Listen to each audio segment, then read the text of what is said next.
नमस्कार विद्यार्थियों। आज अपन विशेषण के बारे में पढ़ेंगे। विशेषण क्या होता है? तो किसी भी विशेषता उत्पन्न करने वाले शब्द को विशेषण कहते हैं। तो अपन किसके बारे में पढ़ेंगे? विशेषण के बारे में। तो विशेषण किसे कहते हैं या विशेषण का शाब्दिक अर्थ क्या होता है?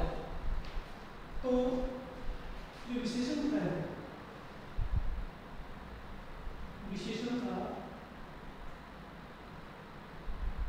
शाब्दिक अर्थ, विशेषण का शाब्दिक अर्थ, तो किसी की विशेषता उत्पन्न करने वाले शब्द को किसी की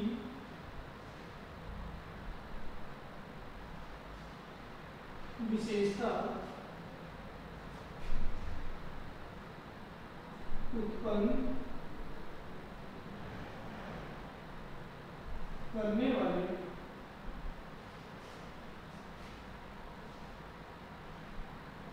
शब्द को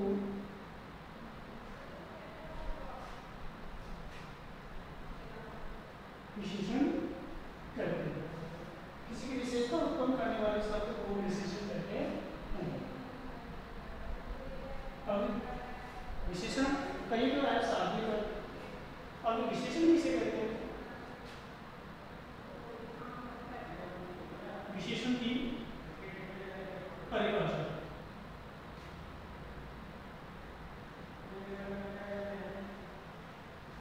संज्ञा या सर्वनाम की विशेषता बताने वाले शब्दों को विशेषण कहते हैं। संज्ञा या सर्वनाम शब्द की विशेषता बताने वाले शब्दों को विशेषण कहते हैं। जैसे उदाहरण है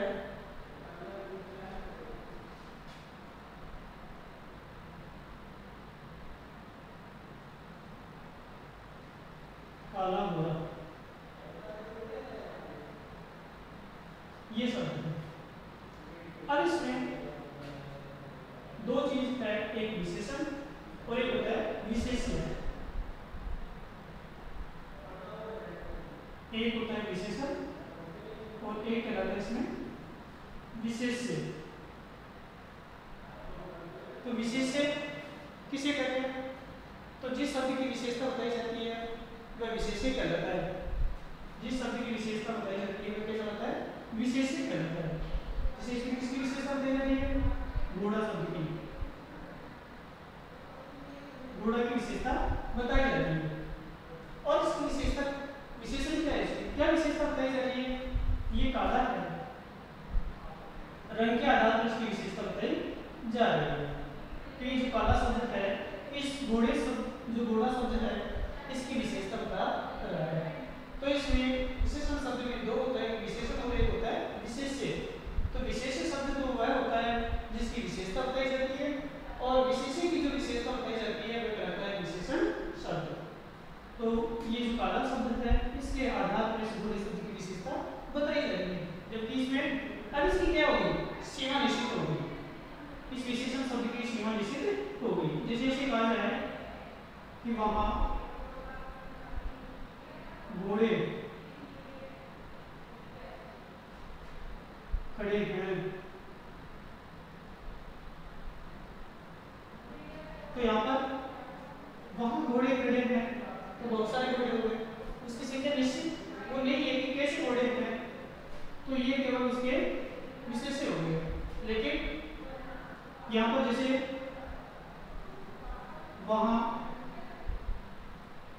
काले घोड़े खड़े हैं, तो जो ये काला शब्द है, इससे इसकी सीमा निश्चित हो गई कि वहां पर जो भी खड़े हैं वो काले ही घोड़े हैं। जबकि यहाँ पर है अब किसी भी प्रकार के हो सकते हैं, उस प्रकार की कोई जो सीमा है वो निश्चित नहीं है। इसलिए विशेषण किसे कहते हैं? कि संज्ञा और सर्वनाम शब्द की विशेषता बताने वाले शब्दों को विशेषण कहते हैं। विशेषण में दो चीजें होती है, एक विशेषण होता है और एक विशेष्य होता है। तो विशेष्य वह होता है जिन संख्या शब्द की विशेषता बताई जाती है, वो विशेष्य शब्द कहलाता है। और विशेष्य की जो विशेषता उत्पन्न होती है या विशेषता बताई जाती है वह विशेषण कहलाता है। विशेषण है वह निम्न बातों पर व्यक्त होता या निम्न बातें इसमें होती है। पहला है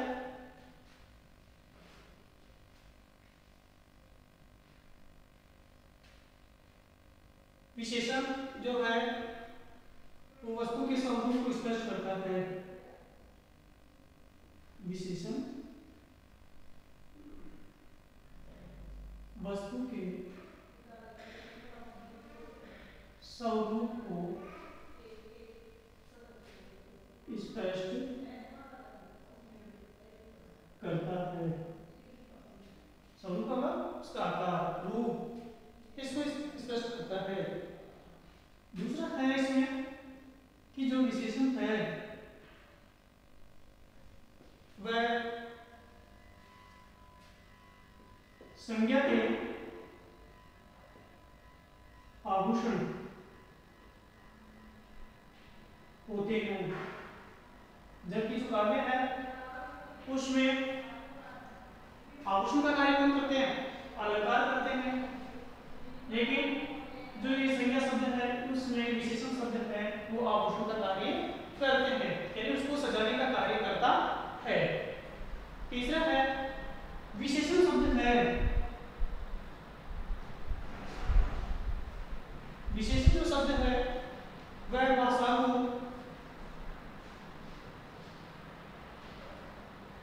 सजीव, प्रवाहपूर्ण,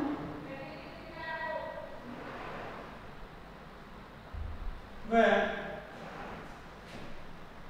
रोचकता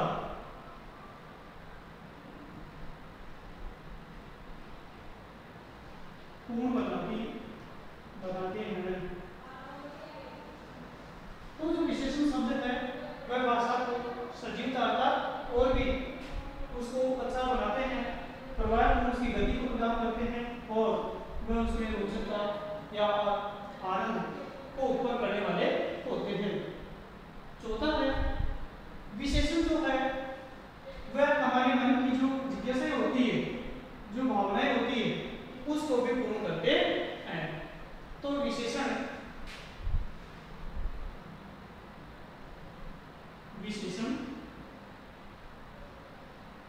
हमारे मन की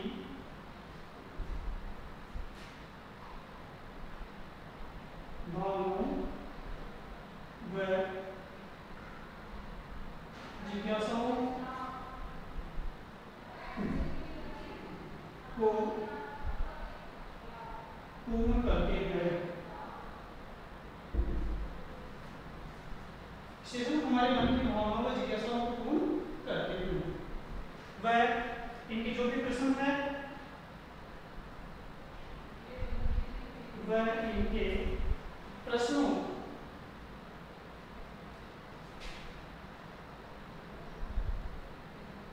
के उत्तर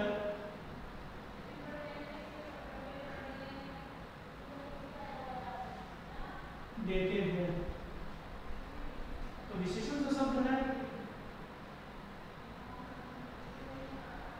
निम्न बातों पर निर्भर करता है।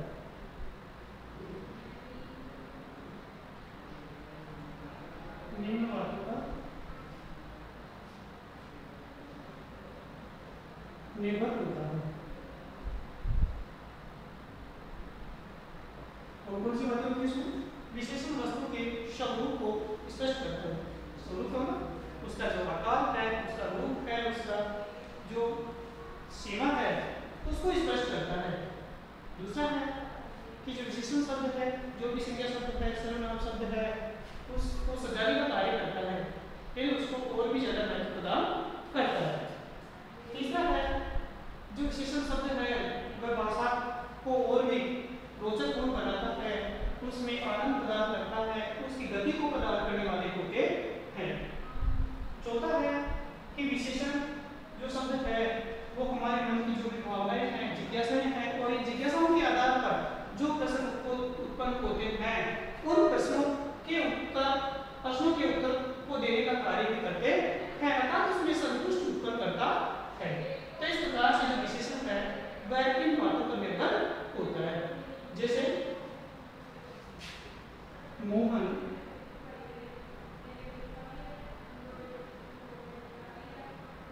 भला आदमी है, राकेश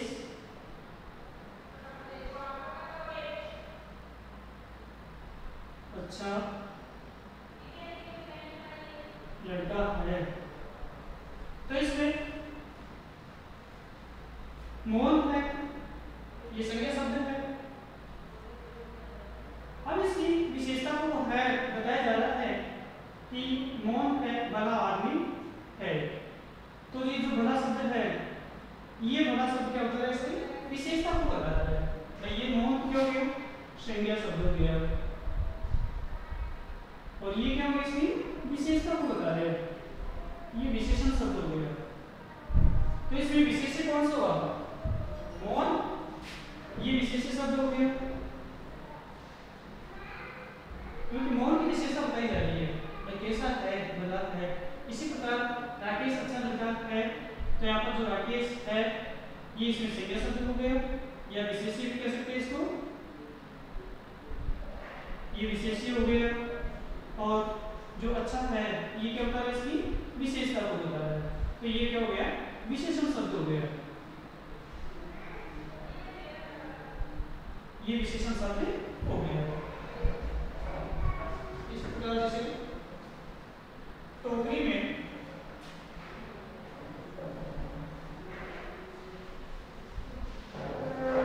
मीठे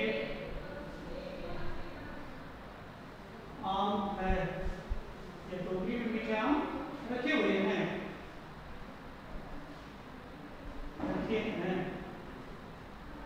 तो ये जो मीठी शब्द है ये किसकी विशेषता बता रहे हैं, आम शब्द की विशेषता को बताए जाए। तो जो विशेषण शब्द है वह विशेषण से पहले या बाद में भी लग सकता है। तो ये जो विशेषण शब्द है ये विशेषण से या संज्ञा या सर्वनाम शब्द से पहले या बाद में लगकर उसकी विशेषता को व्यक्त करते हैं। अब इसमें विशेष्य जिस शब्द की या जिस संज्ञा या सर्वनाम शब्द की विशेषता बताई जाती है विशेष्य कहलाते हैं। अब इसमें एक और होता है प्रविशेषण।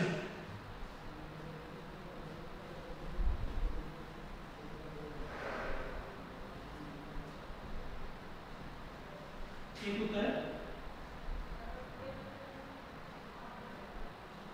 विशेष्य, एक होता है प्रविशेषण।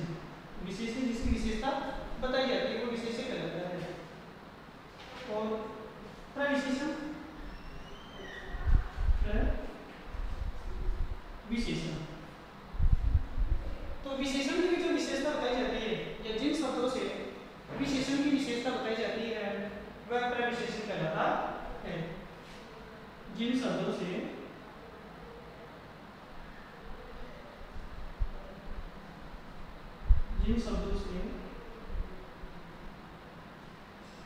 विशेषण की विशेषता बताई जाती है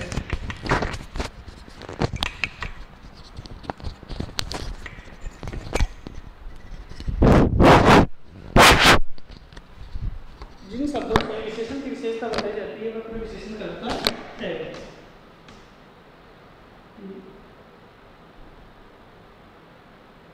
विशेषता बताई जाती है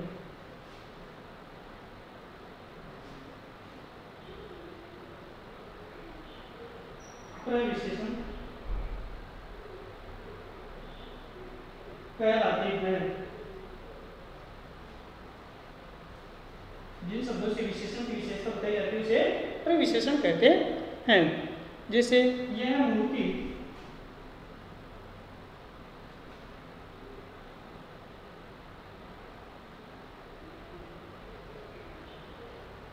यह मूर्ति बहुत अच्छी है। तो यह मूर्ति बहुत अच्छी है, तो जो अच्छा शब्द है ये क्या है? विशेषण शब्द है। विशेषता किसकी बताई जा रही है? मूर्ति की बताई जा रही है, लेकिन इसमें एक शब्द और नया जुड़ गया और वो है बहुत शब्द। भाई यह मूर्ति बहुत अच्छी है, तो ये विशेषण है। इस विशेषण की भी विशेषता किसके द्वारा बताई जा रही है? बहुत शब्द से। तो ये जो बहुत शब्द है ये क्या कहलाता है? प्रविशेषण कहलाता है।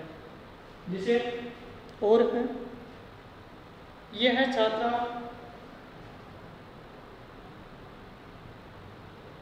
यह छात्रा बहुत सुंदर है। तो ये छात्रा बहुत सुंदर है, तो जो सुंदर शब्द है ये विशेषण शब्द है, लेकिन ये जो बहुत शब्द है ये इसकी विशेषता को बता रहा है। तो छात्रा विशेष्य है क्योंकि छात्रा की विशेषता बताई जा रही है। कौन से शब्द के आधार पर इसकी विशेषता बताई जा रही है? सुंदर शब्द के आधार पर इसकी विशेषता बताई जा रही है, और इस सुंदर की भी जो है और विशेषता बताई जा रही है, और वो किस शब्द के आधार पर? बहुत शब्द के आधार पर इसकी विशेषता बताई जा रही है। इसलिए ये जो बहुत शब्द है ये इसके प्रविशेषण कहलाता है। अब है विशेषण के भेद।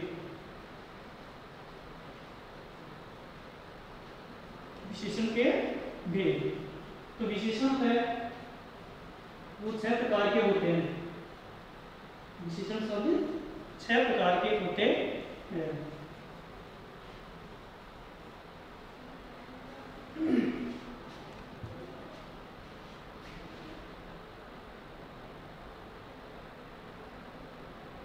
विशेषण के भेद, तो जो विशेषण है वो 6 प्रकार के होते हैं। पहला है गुणवाचक विशेषण।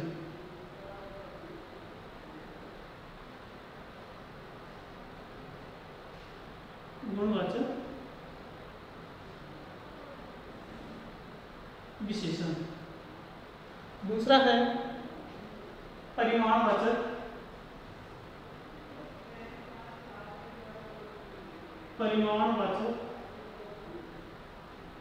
विशेषण। तीसरा है संख्यावाचक विशेषण।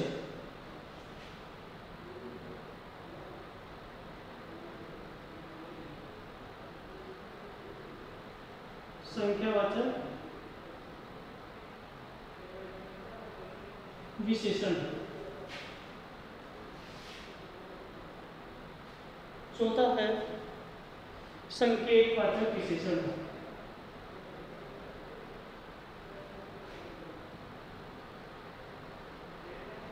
संकेतवाचक विशेषण। पांचवा है व्यक्तिवाचक विशेषण।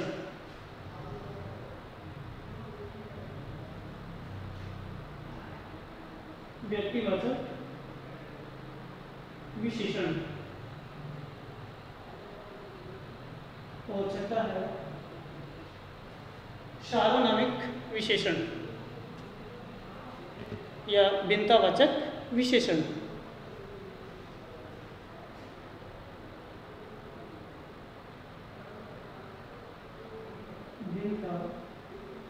भिन्नतावाचक विशेषण। तो इस प्रकार से जो विशेषण है वो 6 प्रकार के होते हैं।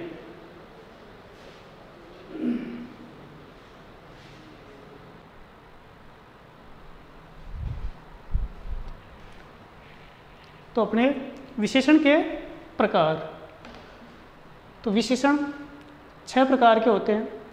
गुणवाचक विशेषण, परिमाणवाचक विशेषण, संख्यावाचक विशेषण, संकेतवाचक विशेषण, व्यक्तिवाचक विशेषण और भिन्नतावाचक विशेषण।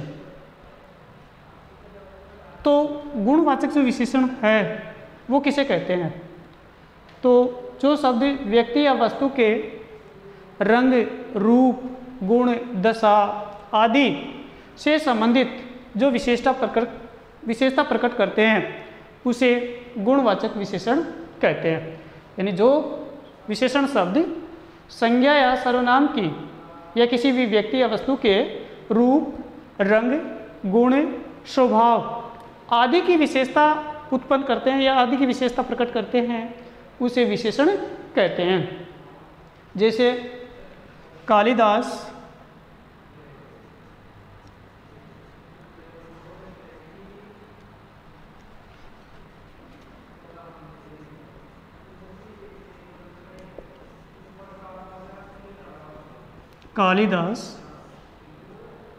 विद्वान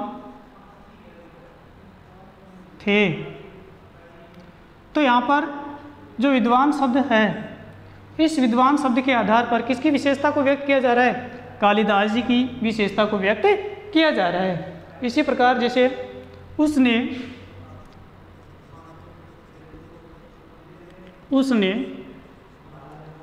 सफ़ेद कमीज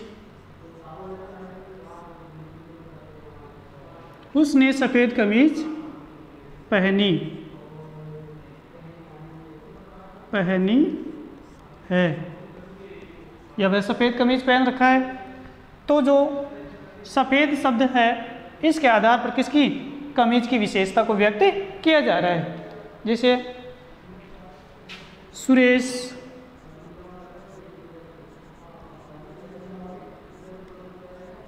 लंबा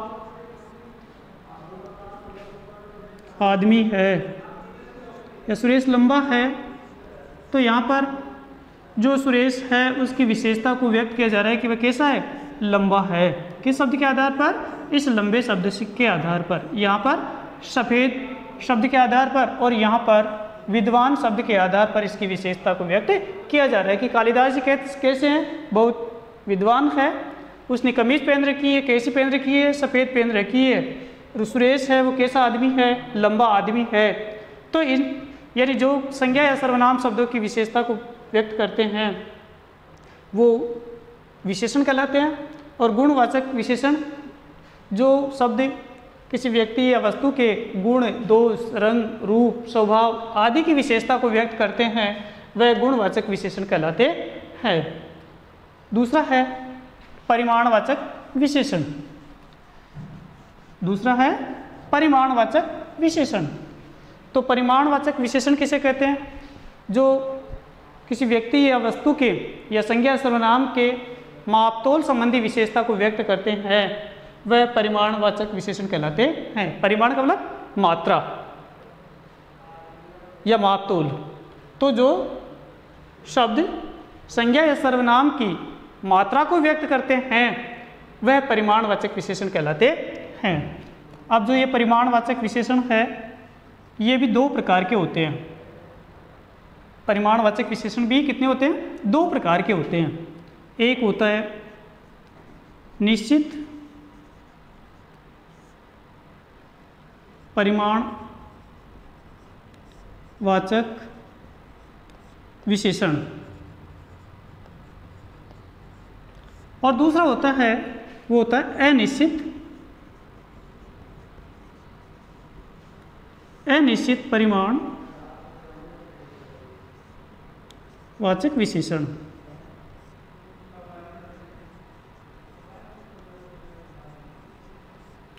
तो परिमाणवाचक विशेषण दो प्रकार के होते हैं। एक निश्चित परिमाणवाचक विशेषण और दूसरा होता है अनिश्चित परिमाणवाचक विशेषण। तो निश्चित जो परिमाणवाचक विशेषण किसे कहते हैं? कि जो संज्ञा या सर्वनाम की निश्चित मात्रा को बताते हैं, वह निश्चित परिमाणवाचक विशेषण कहलाता है। संज्ञा या सर्वनाम की निश्चित मात्रा को बताने वाले शब्दों को निश्चित परिमाणवाचक विशेषण कहते हैं। जैसे सुनीता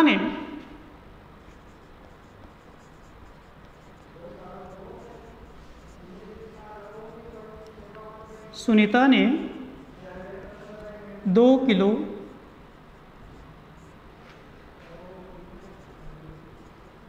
आलू खरीदे। रवि 4 मीटर कपड़ा लाता है।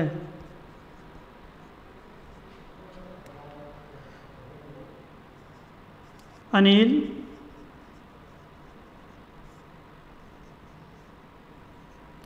5 लीटर दूध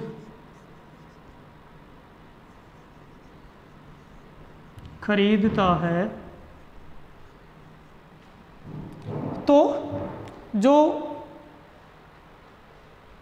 विशेषण शब्द निश्चित परिमाण का बोध करवाते हैं वह निश्चित परिमाणवाचक विशेषण कहलाता है, और अनिश्चित परिमाणवाचक जो विशेषण शब्द अनिश्चित परिमाण का बोध करवाते हैं, परिमाण बोला नापतोल, तो अनिश्चित नापतोल का बोध करवाते हैं वो अनिश्चित परिमाणवाचक विशेषण कहलाता है। तो जैसे सुनीता ने 2 किलो आलू खरीदे, तो 2 किलो, इधर रवि 4 मीटर कपड़ा लाता है तो इधर 4 मीटर, अनिल 5 लीटर दूध खरीदता है तो यहाँ पर 5 लीटर, तो 2 किलो है, तो इसकी जो मात्रा है वो कैसी है? निश्चित है। कैसी है इसकी मात्रा? निश्चित है। इसी प्रकार रवि 4 मीटर कपड़ा खरीदता है तो 4 मीटर जो कपड़ा है इसकी मात्रा भी कैसी है? निश्चित है। भाई 4 मीटर इसकी लंबाई निश्चित है।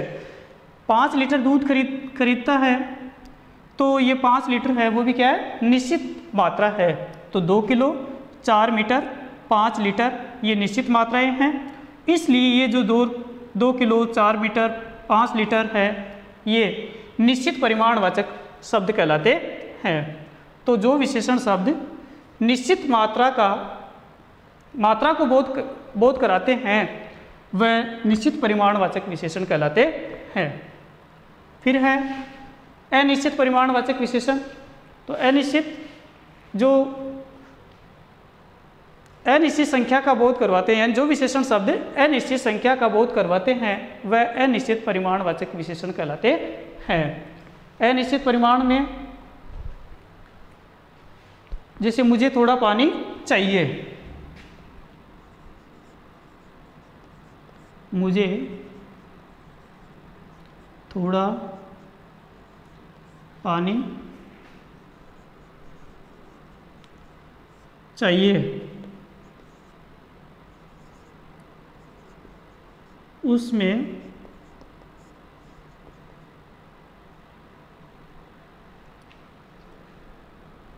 उस पात्र में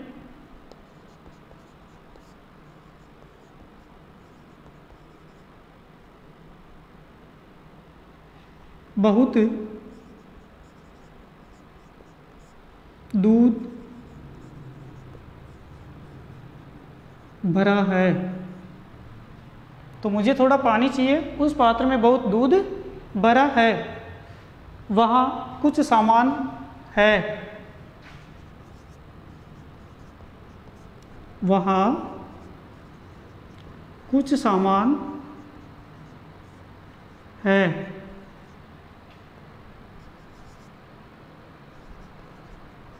वहाँ कुछ मिठाइयाँ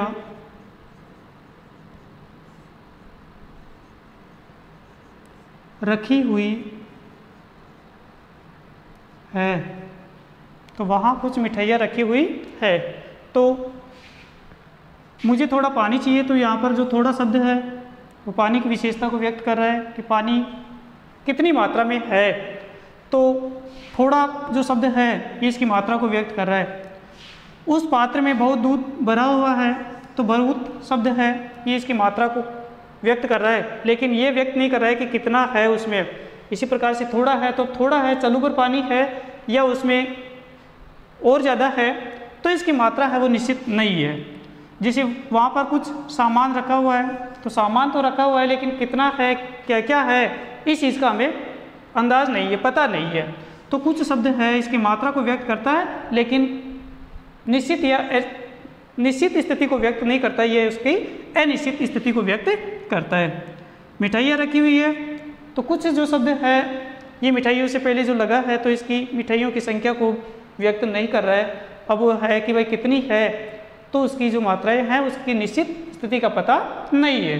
तो थोड़ा बहुत कुछ जो शब्द है ये उसकी अनिश्चित मात्रा को व्यक्त करने वाले शब्द है। तो ये होते हैं परिमाणवाचक जो विशेषण है, दो प्रकार के होते हैं, निश्चित परिमाणवाचक और दूसरा होता है अनिश्चित परिमाणवाचक। निश्चित परिमाणवाचक में जिसमें विशेषण की निश्चित मात्रा को व्यक्त किया जाता है, और अनिश्चित जो परिमाणवाचक विशेषण है उसमें विशेषण की जो मात्रा है उसको स्पष्ट नहीं किया जाता है कि जो उसकी मात्रा है वो निश्चित नहीं है, अनिश्चित स्थिति को व्यक्त किया जाता है। तीसरा है संख्यावाचक विशेषण। संख्यावाचक विशेषण, तो जो विशेषण शब्द किसी संख्या को व्यक्त करते हैं वह संख्यावाचक विशेषण कहलाते हैं। या इसको ऐसे भी कह सकते हैं कि जो शब्द संज्ञा या सर्वनाम की संख्या को व्यक्त करते हैं वह संख्यावाचक विशेषण कहलाते हैं। जो शब्द संज्ञा या सर्वनाम की संख्या को व्यक्त करते हैं वह संख्यावाचक विशेषण कहलाते हैं। अब ये जो विशेषण संख्यावाचक विशेषण है ये भी दो प्रकार के होते हैं। एक निश्चित संख्यावाचक, निश्चित संख्यावाचक विशेषण, और दूसरा होता है अनिश्चित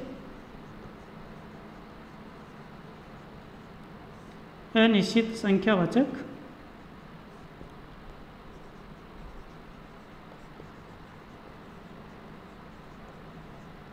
विशेषण। तो निश्चित जो संख्यावाचक विशेषण है उनमें संज्ञा या सर्वनाम की निश्चित संख्या का बोध करवाते हैं, यानी जो शब्द संज्ञा या सर्वनाम की निश्चित संख्या का बोध करवाते हैं वो तो कहलाते हैं निश्चित संख्यावाचक विशेषण। जो शब्द संज्ञा या सर्वनाम की निश्चित संख्या का बोध करवाते हैं वो निश्चित संख्यावाचक विशेषण कहलाते हैं। और जो शब्द संज्ञा या सर्वनाम की निश्चित संख्या का बोध नहीं करवाते हैं वह अनिश्चित संख्यावाचक विशेषण कहलाते हैं।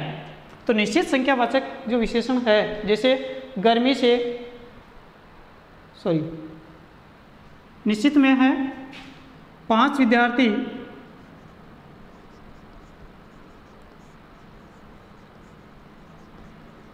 विद्यार्थी दौड़ते हैं।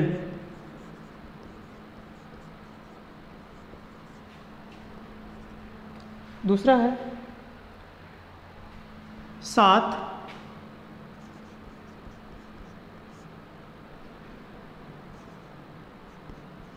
गाय चर रही है।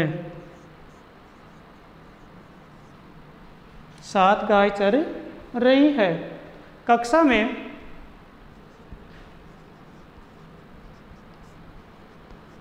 40 विद्यार्थी बैठे हैं। तो 5 विद्यार्थी, 7 गाय, 40 विद्यार्थी ये निश्चित संख्या को व्यक्त कर रहे हैं, इसलिए ये क्या कहलाते हैं? निश्चित संख्यावाचक विशेषण कहलाते हैं। विद्यार्थी है, संज्ञा शब्द है, गाय है, संज्ञा शब्द है, विद्यार्थी संज्ञा शब्द है। तो किसी संज्ञा या सर्वनाम की निश्चित संख्या का बोध करवाने वाले जो शब्द होते हैं वो निश्चित संख्यावाचक विशेषण कहलाते हैं। अनिश्चित संख्यावाचक विशेषण है तो उसमें क्या होता है?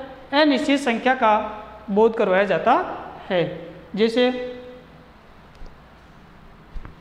गर्मी में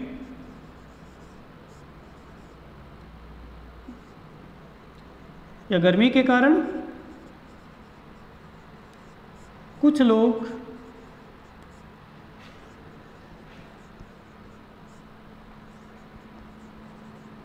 बेहोश हो गए। गर्मी के कारण कुछ लोग बेहोश हो गए। इसी प्रकार जैसे आज गर्मी में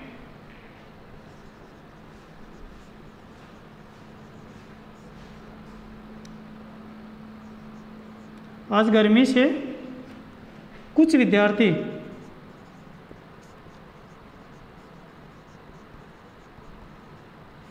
विद्यालय नहीं आए। आज गर्मी से कुछ विद्यार्थी विद्यालय नहीं आए। तो जो ये कुछ शब्द हैं, ये इनकी क्या संख्या को तो व्यक्त कर रहे हैं, लेकिन उसकी जो संख्या है उसको निश्चित व्यक्त नहीं कर रहे हैं कि कितने लोग हैं या कितने विद्यार्थी है। तो ये निश्चित संख्या का बोध नहीं करवाते हैं। तो जो शब्द संज्ञा या सर्वनाम की निश्चित संख्या का बोध नहीं करवाते हैं वह अनिश्चित संख्यावाचक विशेषण कहलाते हैं। चौथा है संकेतवाचक विशेषण।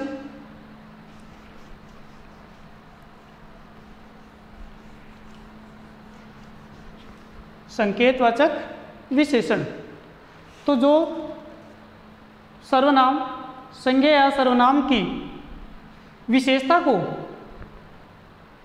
की ओर संकेत करते हैं उन्हें उसे संकेतवाचक विशेषण कहते हैं। संकेतवाचक विशेषण को सार्वनामिक विशेषण भी कहते हैं। तो जो सर्वनाम शब्द संज्ञा या सर्वनाम की विशेषता की ओर संकेत करते हैं उसे संकेतवाचक या सार्वनामिक विशेषण कहते हैं। जैसे यह लड़का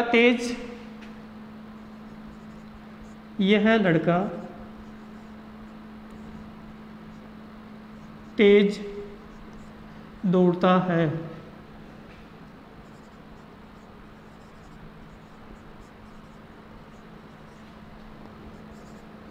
दूसरा है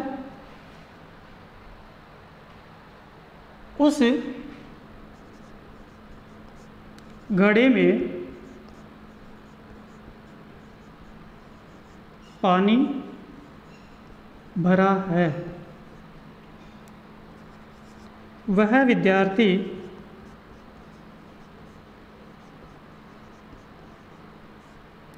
होनहार है। तो जो यह शब्द है उस शब्द है वह शब्द है, यह इन संज्ञा शब्दों की ओर क्या कर रहे हैं संकेत कर रहे हैं। तो जो शब्द संज्ञा या सर्वनाम शब्दों की ओर संकेत करते हैं उसे संकेतवाचक विशेषण कहते हैं। और संकेतवाचक जो विशेषण है उसी को सार्वनामिक विशेषण भी कहा जाता है। पांचवा है व्यक्तिवाचक विशेषण। व्यक्तिवाचक विशेषण जिन विशेषण शब्दों की रचना व्यक्तिवाचक संज्ञा से होती है, जिन शब्दों से या जिन विशेषण शब्दों की रचना व्यक्तिवाचक संज्ञा से होती है उन्हें व्यक्तिवाचक विशेषण कहते हैं। जिन विशेषण शब्दों की रचना व्यक्तिवाचक संज्ञा से होती है उन्हें व्यक्तिवाचक विशेषण कहते हैं। अब व्यक्तिवाचक विशेषण जैसे मान लो भारतीय है, तो व्यक्तिवाचक जो विशेषण है वो किससे बनते हैं? देशों के नाम है, राष्ट्र के नाम है। इनके आधार पर इनकी विशेषता को व्यक्त किया जाता है। जैसे मुझे भारतीय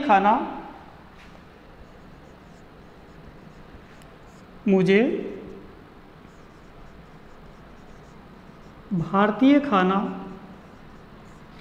बहुत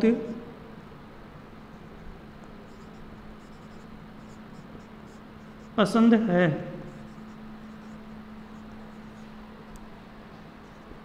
जोधपुरी कोट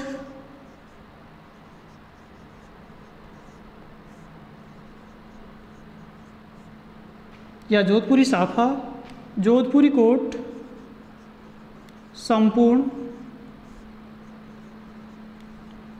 विश्व में प्रसिद्ध है।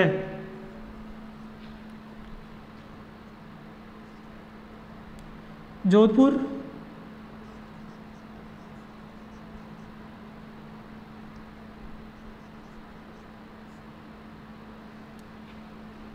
जोधपुरी भुजिया और पापड़ जोधपुरी भुजिया और पापड़ पूरे विश्व भर में प्रसिद्ध है। इसी प्रकार जैसे बनारसी साड़ी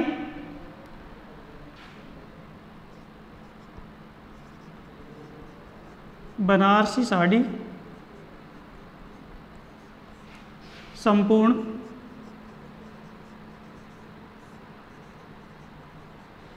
विश्व में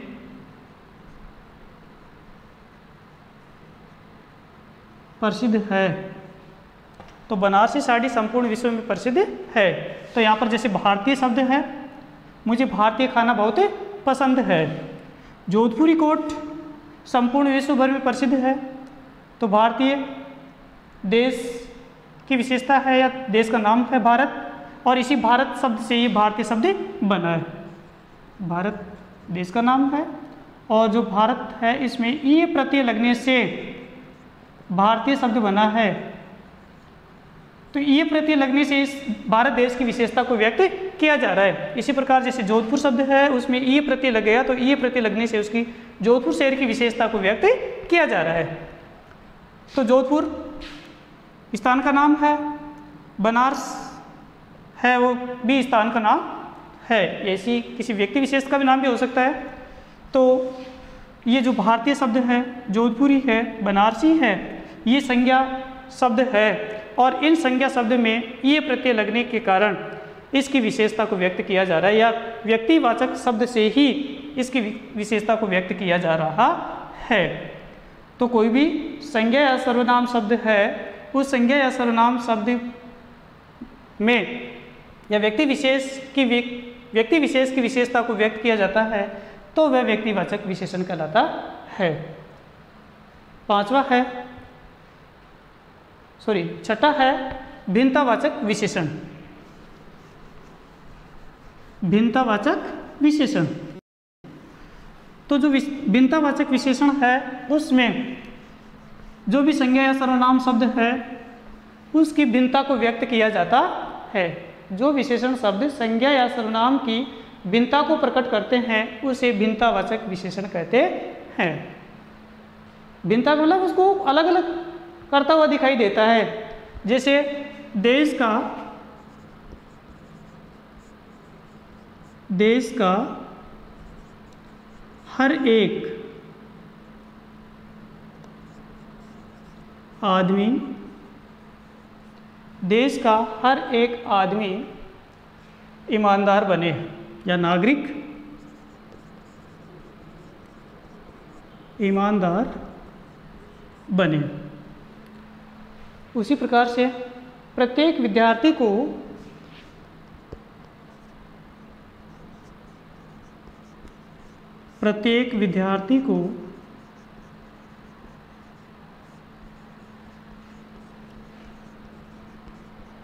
चित्र बनाना चाहिए।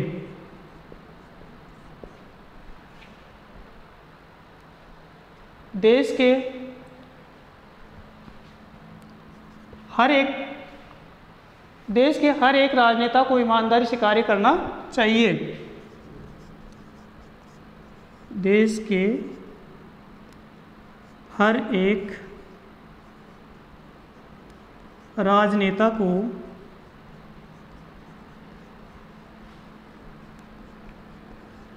ईमानदारी से कार्य करना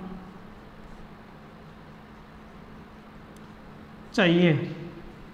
तो इसमें जो हर शब्द है और प्रत्येक जो शब्द है ये क्या कर रहे हैं, इसकी भिन्नता को व्यक्त कर रहे हैं। किनकी? आदमी को, कि देश का जो हर आदमी है अर्थात प्रत्येक व्यक्ति के लिए कहा जा रहा है कि वो कैसा होना चाहिए, ईमानदार होने चाहिए। या कक्षा के जो भी विद्यार्थी है उसमें जैसे 40 से 50 है, उन सभी को क्या करना है, चित्र बनाने के लिए कहा जा रहा है। तो प्रत्येक विद्यार्थी के लिए, अगर ऐसे कहा जाए कि सभी विद्यार्थियों को चित्र बनाना है तो वहाँ पर तो सभी के लिए हो गया, लेकिन यहाँ पर प्रत्येक, तो हर एक विद्यार्थी के लिए ये प्रत्येक शब्द व्यक्त किया जा रहा है।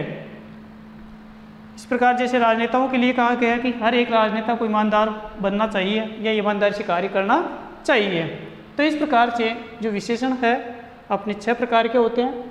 पहला गुणवाचक विशेषण होता है, दूसरा परिमाणवाचक विशेषण, तीसरा संख्यावाचक, चौथा संकेतवाचक विशेषण, पांचवा है व्यक्तिवाचक विशेषण और छठा है भिन्नतावाचक विशेषण। परिमाणवाचक विशेषण भी 2 प्रकार के होते हैं, एक निश्चित परिमाणवाचक विशेषण और दूसरा होता है अनिश्चित परिमाण। तीसरा है वो संख्यावाचक जो विशेषण होता है, ये भी 2 प्रकार के होते हैं, एक निश्चित संख्यावाचक विशेषण होता है और दूसरा अनिश्चित संख्यावाचक विशेषण होता है। विशेषण की जो अवस्थाएं हैं वो 3 अवस्थाओं में व्यक्त की जाती है। विशेषण की जो अवस्थाएं होती हैं वो 3 प्रकार की होती है।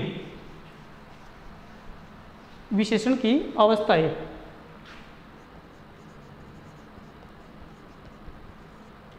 विशेषण की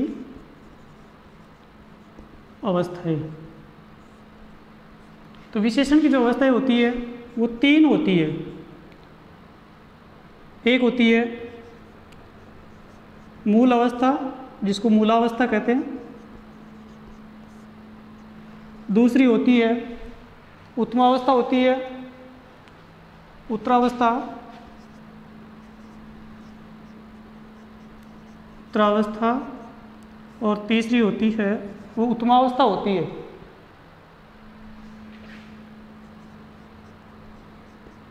उत्तमावस्था। तो विशेषण की अवस्थाएं 3 होती है, मूलावस्था, उत्तरावस्था और उत्तमावस्था। किसके आधार पर? गुणवाचक विशेषण के आधार पर।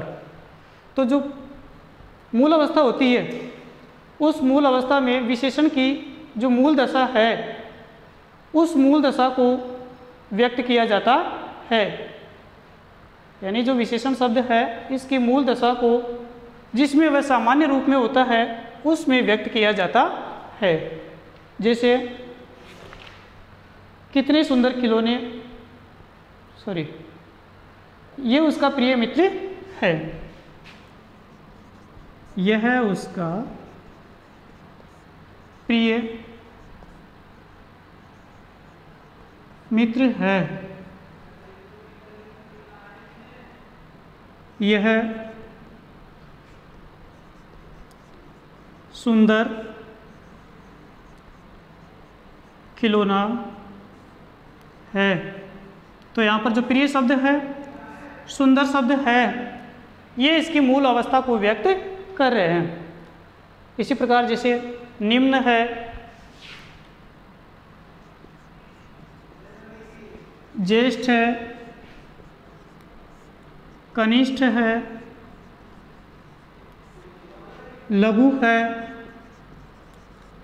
तो ये क्या करते हैं, ये शब्द उसकी मूल अवस्था को व्यक्त करते हैं। यानी उसकी जो भी कोई भी व्यक्ति या वस्तु है उसकी जो वास्तविक स्थिति है या निम्न स्थिति होती है उसी को व्यक्त करते हैं। दूसरा होता है उत्तरावस्था। तो जो उत्तरावस्था है उसमें 2 वस्तुओं या 2 व्यक्तियों की तुलना करके एक दूसरे को उसमें श्रेष्ठ बताया जाता है। उत्तरा जो अवस्था है उसमें 2 व्यक्ति या 2 वस्तुएं हैं, उन 2 व्यक्ति या वस्तुओं में एक को श्रेष्ठ माना जाता है, वह कहलाती है उत्तरावस्था। जैसे निम्न है तो निम्न में जैसे तर शब्द लगा दिया तो क्या हो गया, निम्नतर हो गया। ज्येष्ठ में तर शब्द लगा दिया तो क्या हो गया, ज्येष्ठतर हो गया। इसी प्रकार जैसे कनिष्ठ है तो कनिष्ठ में तर शब्द लगाने से क्या हो गया, कनिष्ठतर हो गया। इसी प्रकार जैसे लघु शब्द है इसमें तर प्रत्यय लगाने से क्या हो गया, लघुतर शब्द हो गया। तो ये हो गई उसकी उत्तरावस्था। जैसे ये उसका प्रियतर मित्र है तो एक को क्या बता दिया, उसमें थोड़ा सा श्रेष्ठ बता दिया। यह सुंदरतम खिलौना, सुंदरतर खिलौना है तो यहाँ पर सुंदर के तर प्रत्यय और लगाने से ये क्या हो गया, उसकी उत्तरावस्था हो गई। तीसरी होती है उत्तमावस्था। उत्तमावस्था में 2 या 2 से अधिक जो व्यक्ति है या अधिक संख्या में जो व्यक्ति है उसमें एक व्यक्ति को श्रेष्ठ व्यक्त किया जाता है तो वह कहलाती है उसकी उत्तम अवस्था। यानी ये सामान्य अवस्था, इससे श्रेष्ठ उत्तरावस्था होती है। और ये सभी जो अधिक संख्या में जो व्यक्ति या वस्तु होती है उसमें एक ही विशेषता को अधिक श्रेष्ठ व्यक्त किया जाता है तो वह कहलाती है उत्तम अवस्था। तो इसमें जैसे निम्न शब्द है तो इसमें 3 बने, मूलावस्था में निम्न, और जो उत्तरावस्था है इसमें क्या बना, निम्नतर, और जो अंतिम अवस्था है उत्तमावस्था है उसमें क्या हो गया, निम्नतम हो गया, निम्नतम हो गया। इसी प्रकार जैसे ज्येष्ठ है तो ज्येष्ठ उसकी मूल अवस्था हो गई, और जो उत्तरावस्था है वो निम्नतर हो गई, और उत्तमावस्था है वो क्या हो गई, निम्नतर, वो ज्येष्ठतर हो गया। तो इसमें उत्तरावस्था में तर प्रत्यय लगता है, और उत्तमावस्था है उसमें उत्तम है, उस जो भी है उसमें उत्तमा और लग जाता है। जैसे निम्न तम हो गया तो तम प्रत्यय और लग जाता है। इसी प्रकार जैसे निम्नतम है तो यहाँ पर हो जाएगा निम्नतर से निम्नतम, तो एक को सर्वश्रेष्ठ बता दिया जाता है। तो इस प्रकार से जो विशेषण की अवस्थाएं हैं वो 3 प्रकार की होती है। तो ये अपने विशेषण पूर्ण होते हैं। विशेषण के जो प्रश्न है उसमें पूछे जाते हैं कि जैसे विशेषण किसे कहते हैं, इसके प्रकारों को लिखिए, या इसमें जैसे प्रविशेषण किसे कहते हैं, विशेषण जैसे गुणवाचक विशेषण किसे कहते हैं, गुणवाचक और संख्यावाचक विशेषण में क्या भिन्नता है, परिमाणवाचक और संख्यावाचक विशेषण में क्या भिन्नता है। तो या तो इसकी परिभाषा और इसके प्रकार पूछ लिए जाते हैं, भी इसके साथ साथ ही किसी की भी परिभाषा को पूछ के उसके उदाहरण पूछ लिए जाते हैं, या फिर एक और किसी भी 2 की तुलना उसमें करवा ली जाती है, या फिर कोई भी उदाहरण दे दिया और उदाहरण को पहचान करके उसके आधार पर उसकी परिभाषा और अन्य उदाहरण पूछ लिए जाते हैं। इस प्रकार से आपके ये जो विशेषण है वो पूर्ण होते हैं।